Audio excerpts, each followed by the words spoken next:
bienvenue sur l'interview de Kiwi. Aujourd'hui on se retrouve pour une interview de streamer. Il est barbu, ça on peut le dire. Ce n'est pas le Père Noël, je tiens à préciser. C'est un animal.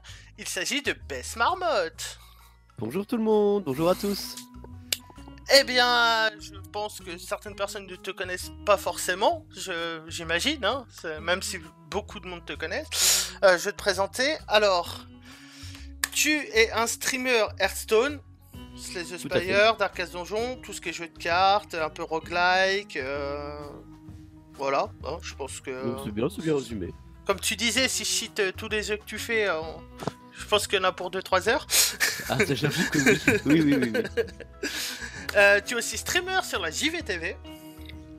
Exact. T'as commencé à stream en janvier 2014. Tout à fait, il y a 4 ans, maintenant un peu plus, 4 ans et demi. Voilà, c'est comme quoi, ça fait déjà... ça commence à faire, hein, c'est... tu as 37 200 followers sur Twitch, oui. 330 subs. Oui. Et on parlait des jeux de cartes, t'aimes beaucoup les jeux de cartes. C'est peut-être pour ça qu'avant t'étais croupier de casino. Exactement. Est-ce qu'il y a une corrélation? Je pense que oui. Ah oui. Et t'es aussi caster. Oui. Tu castes du Hearthstone et du Cross Maga. Tout à fait. Cross Maga, jeu de la Française des Jeux, si je dis pas de bêtises. Ah non, pas du tout.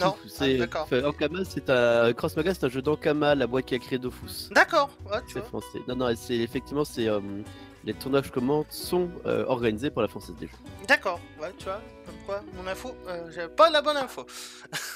Ça arrive, les petits fails. Hein. Oui, bien sûr. Alors, tout simplement, comment t'es venu l'idée de commencer à faire des streams?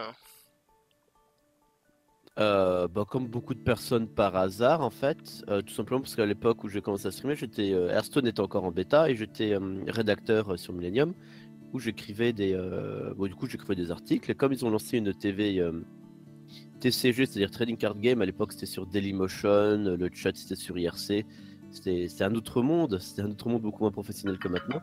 Ils m'avaient proposé de tenter pourquoi pas de stream du Hearthstone, vu que mes articles plaisaient bien, que j'avais un bon niveau de jeu, parce que je viens au départ de Magic. Du coup ils m'ont proposé, j'ai dit oui, puis j'ai bien accroché, puis je continuais, j'en ai fait 2, 3, puis au bout d'à peu près une année, il y avait suffisamment de personnes pour du coup pouvoir en vivre. D'accord. Oui, tiens à préciser, tu vis du Twitch. C'est ça, que ce soit Twitch ou YouTube. Voilà. C'est pas souvent que je fais des interviews de personnes qui vivent de ça, hein, clairement, c'est... Ce n'est pas nombreux. Voilà, c'est en France, il n'y en a pas tellement que ça, hein. Ça on dirait, mais comme quoi. Question toute bête, pourquoi les jeux de cartes? Parce que j'adore ça, il n'y a pas de raison, c'est comme demander à Tennisman pourquoi du tennis foot, simplement parce que j'adore ça. Voilà. Il n'y a pas forcément de réaction, de relation ou autre, c'est comme ça. Il n'y a pas de secret, on va dire. Non, il n'y a pas un secret. T'as quand même 330 subs, ce qui est déjà un très beau chiffre. Comment tu ressens quand une personne vient subber à ta chaîne? Je suis content parce que ça veut dire que c'est quelqu'un qui apprécie suffisamment ce que je fais, que ce soit mon travail ou ma personnalité, pour trouver qu'il ait envie de s'abonner. Ouais, tout simplement. C'est vrai que moi qui regarde beaucoup tes streams, je l'avoue, hein, je suis un grand fan. Hein. C'est vrai que t'as toujours cette petite pointe d'humour que j'adore à des moments. Ça reste sympathique, ce qui fait qu'on t'apprécie. Hein. Merci beaucoup. Je pense. Et j'invite les gens qui ne le connaissent pas à aller voir ses streams. Hein. De toute façon, il y aura tout dans la description. Je pense que avec ça devrait être bon. Et tu streams quasiment tous les jours? 5 jours sur 7 quand même. J'essaie de me faire 2 jours de repos par semaine. Des petites pauses. Oui. Comment tu vis? Enfin, je sais que tu vis dans un petit appart avec ta femme. Comment ça se passe pour la vie de couple en étant streamer à plein temps? Ça se passe que c'est beaucoup de discussions et comment on appelle quand les deux font des efforts, c'est un terme comme ça. C'est le matin pour moi, il faut savoir Je sais plus. Pas de... Voilà, mais il faut voir qu'à 13h30 du matin, et en tant que streamer, on est en plein dans Ouais. la matinée très difficile. Je fais mon petit café au réveil. Ah, Mais parfait. voilà, donc en fait, non, c'est beaucoup de discussions. Et le fait ça la dérange absolument pas qu'elle peut s'endormir quand je stream. Je suis pas non plus un streamer qui fait énormément de. Je vais pas dire énormément de bruit, mais voilà, je suis pas Zerator, je ne crie pas, Oui. je n'anime pas de la même manière. Donc du coup, si effectivement j'avais la même manière d'animer que Zerator, elle ne pourrait pas vivre avec moi actuellement. Mais là, du coup, vu que je suis beaucoup plus posé, c'est beaucoup plus chill. Bah, tout simplement, il n'y a pas trop de soucis parce que même quand elle dort, je la réveille pas quoi. D'accord, ouais, ça reste assez, assez facile. Mm. C'est vrai que je regarde certains streamers qui crient. Je suis obligé de baisser le son à des moments parce que sinon, Bien sûr, oui, je réveille tout le voisinage. Et aussi, t'as une chaîne YouTube où tu postes tes rediffs et exactement. tu crées aussi un peu de contenu dessus, comme je vais prendre par exemple le tuto pour bien débuter Slay the Spire. Oui. Tu fais d'autres vidéos de ce genre? Bah, j'en ai fait pour Spire, pour Shadowverse. J'essaie de faire des petits montages, de faire des petits best-of, des petites vidéos, des petits top 5 sur certains trucs sur Hearthstone, ce genre de choses. D'accord. Et je sais que tu joues à vraiment énormément de jeux. Euh, Oui. pour toi, quelle est la place des jeux indépendants dans les streams? Oh, je pense pas qu'il faut voir la place des jeux indépendants dans des streams. Je pense que c'est plus une question de qu'est-ce que les gens ont envie de streamer. Genre moi, je sais que personnellement, il y a tout ce qui est, ce qui marche beaucoup bien, ce qui va du Fortnite, j'aime beaucoup dire Fortnite, Oui, oui, euh, je sais. que tout ce qui est du triple A ou tout ce qui est survival, à la Ark ou tout ce qui est FPS, il y a Battlefield, il y a les Gears of War, il y a les codes, et tout ça, c'est pas quelque chose qui m'intéresse. Donc du coup, moi, le fait de stream des jeux indés, tout simplement, c'est que je stream les jeux qui me plaisent. Il se trouve qu'effectivement, vu de mon caractère et de mes centres d'intérêt, c'est très souvent les jeux indés qui me plaisent. Ouais. Et, C'est très souvent les jeux indés, mais parce que souvent ils sont au niveau du gameplay, ils sont plus originaux, au niveau du concept, ils sont plus cool. Mais c'est vrai que ça peut. Chaque personne est différente. Il y a beaucoup de personnes qui vont pas aimer le jeu indé parce qu'ils vont les trouver moches ou ceci, cela, pas aussi bien qu'un triple A. oui, Mais je pense que c'est vraiment plus la personnalité du streamer. oui, là, je vois. Je sais que t'aimes aussi un peu tout ce qui est jeu de stratégie, gestion. Tout à fait. Pour en avoir vu quelques-uns. D'ailleurs, Frostpunk, encore merci à toi de me l'avoir fait acheter. Ah bah de rien. Très bien, Frostpunk, j'ai hâte qu'ils sortent. J'ai hâte qu'ils sortent le quatrième scénario et un tas d'autres trucs. Ouais, j'ai hâte aussi parce que j'ai passé quelques heures dessus quand même. Question, on va dire dans la globalité, est-ce que le stream t'a apporté de belles rencontres? Bah, j'aurais certainement pas rencontré ma compagne actuelle sans le stream, tout simplement.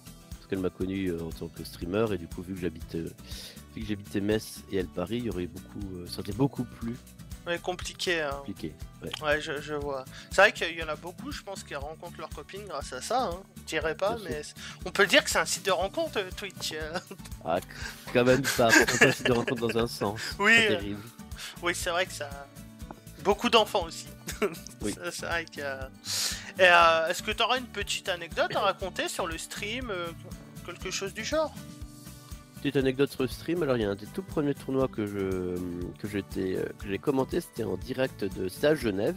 C'était à Genève, du coup on avait vu avec des Suisses, ils avaient discuté, tous dit ouais machin, pas de problème, on fait ça, on prévoit ça, et tout cool, la salle était tout bien et tout, et on arrive sur place, donc c'est pour commenter une compétition d'Hearthstone, du coup pour la faire et tout, et on demande au mec c'est quoi le code du Wi-Fi, et le mec te regarde et disent ah bon, c'est sur internet, on n'a pas internet ici.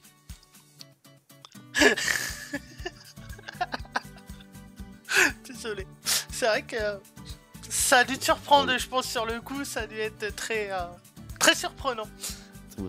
Mais what the fuck, mais pourquoi il n'y a pas internet?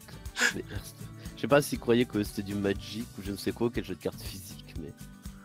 Ouais, c'est vrai que ça doit. Et au final, t'as pu cacheter ou... Ouais, on a utilisé des clés 4G. D'accord, oui. Il y a un gentil Suisse qui nous a trouvé une clé 4G. Enfin, qui nous a donné son téléphone pour qu'on serve de clé 4G, ça nous a permis de faire le tournoi. Ouais, oui, c'est vrai que ça t'arrive, tu dis ouais, c'est des pros, ça va être parfait. Eh ben non. Ouais, Et comme on disait plus tôt, ça fait déjà un peu plus de 4 ans que tu streams. Oui. Est-ce que tu auras un petit conseil à donner à quelqu'un qui veut se lancer, tout simplement? Alors se lancer actuellement, et je vais pas mentir, beaucoup plus dire qu'il y a 4 ans, parce que c'est beaucoup plus professionnel, c'est beaucoup plus cadré, c'est beaucoup plus difficile. Ce serait là, concrètement actuellement, simplement avoir pas se mentir, simplement avoir une bonne possibilité d'être bon, n'est malheureusement plus suffisant. Il faut en plus avoir de la chance. Et genre le personne qui s'est le mieux lancé sur les 2 dernières années, on regarde c'est qui finalement, je pense que c'est Lutti. Oui. Et Lutti, il a beaucoup travaillé, il travaille énormément, il fait des semaines de 70-80 heures, il s'arrête jamais. Et beaucoup de travail, avoir un plan B. Par exemple, pour Lutti, il avait fini ses études avant, donc du coup, il a eu son bac plus 5, puis après, il s'est lancé à fond dedans. Donc, avoir quelque chose pour retomber sur ses pattes, ne pas se dire que c'est quelque chose où ça va marcher forcément, même en travaillant et tout. Il y a une part de hasard. Et éventuellement, si on voit qu'il y a un jeu qui commence à avoir un peu hypé, ou on se dit qu'un jeu va avoir de la hype, il faut le stream tout de suite. Il faut pas attendre que ça fonctionne. Il faut vraiment être dans les premiers pour avoir une chance de monter sur un jeu. Et essayer de percer sur un jeu qui est déjà, genre actuellement, essayer de percer sur Fortnite ou quelque chose comme ça a aucune chance. D'accord, oui. C'est vrai que Fortnite, il y en a tellement que... C'est ça, il fallait commencer Fortnite. Pour percer sur Fortnite, il fallait commencer Fortnite il y a 8 mois. Oui, comme... Je sais qu'un des premiers à avoir commencé Fortnite en France, c'est MrBeast45. Ça a été un des tout premiers à y jouer, sans OPSP comme il dit, mais c'est vrai que... Il a eu raison d'un côté. Ça reste, je sais que beaucoup donnent des petits conseils, c'est vrai que ça reste compliqué de se lancer aujourd'hui. Hein.